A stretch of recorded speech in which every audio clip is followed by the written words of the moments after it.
میں سے ایک بڑی نعمت علم یہ جہل کے مقابلے میں، جہالت کے مقابلے میں یہ لفظ استعمال ہوتا ہے۔ علم اللہ کی بہت بڑی نعمت ہے۔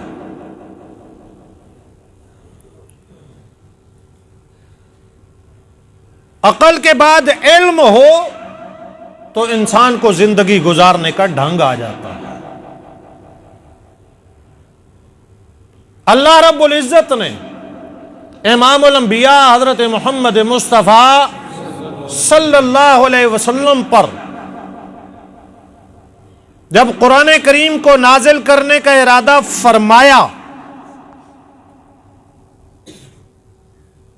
تو یہ نہیں کہا ان کو ایمان سکھاؤ، یہ بھی نہیں کہا نماز سکھاؤ، یہ بھی نہیں کہا اخلاق سکھاؤ۔ سب سے پہلی آیت اور پہلی آیت کا پہلا لفظ اقرا، علم۔ اقرا کا معنی پڑھ۔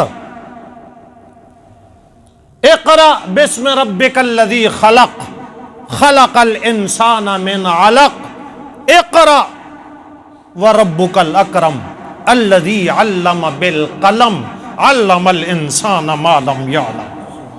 یہ قرآن کریم کی پہلی 5 آیات جو سب سے پہلے نازل ہوئی، ان میں علم کی بات ہے۔ علم دے کر اللہ نے انسان کو فرشتوں سے ممتاز کیا ہے۔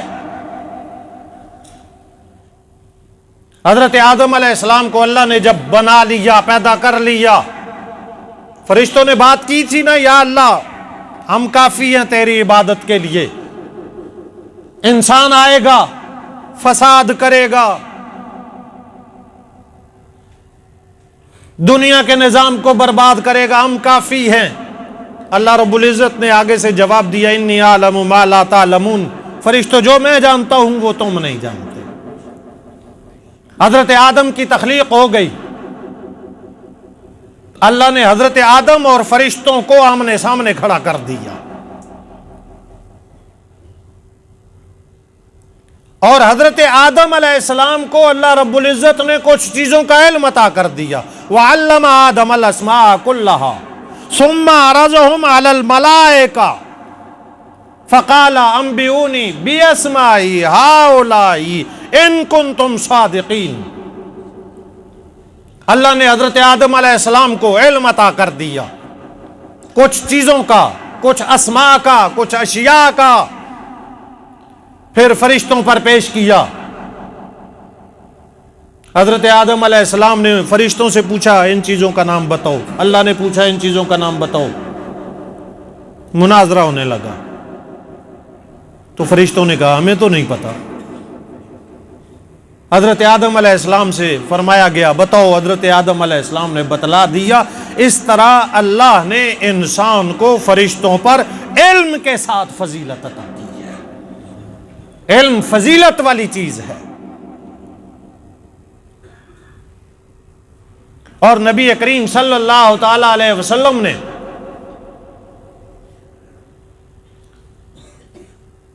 علم کے اتنے فضائل بیان کیے، جو بندہ علم حاصل کرنے کے لیے اپنے گھر سے نکلتا ہے علم حاصل کرنے کے لیے، تو اللہ کے فرشتے اس کے قدموں تلے پر بچھاتے ہیں، پر بچھاتے ہیں۔ کوئی بڑا آئے تو لوگ پھول بچھاتے ہیں، کلیاں پھینکتے ہیں، پتیاں نچھاور کرتے ہیں، کارپیٹ بچھائے جاتے ہیں، ہار گلے میں ڈالے جاتے ہیں، لیکن علم سیکھنے والے کو اللہ یہ اعزاز عطا کرتے ہیں کہ جب وہ اپنے گھر سے علم سیکھنے کے ارادے سے نکلتا ہے تو پھول نہیں بچھائے جاتے، نورانی فرشتے اپنے پر بچھاتے ہیں۔ یہ علم ہے۔ نبی کریم صلی اللہ علیہ وسلم نے ارشاد فرمایا،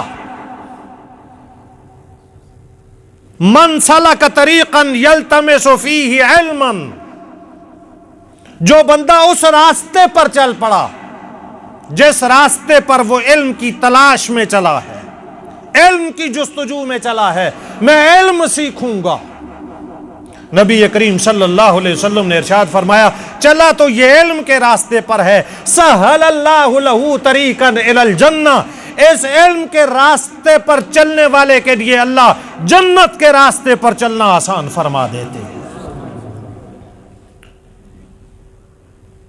اللہ علم کے ذریعے فضیلت عطا کرتا ہے، فضیلت عطا کرتا ہے۔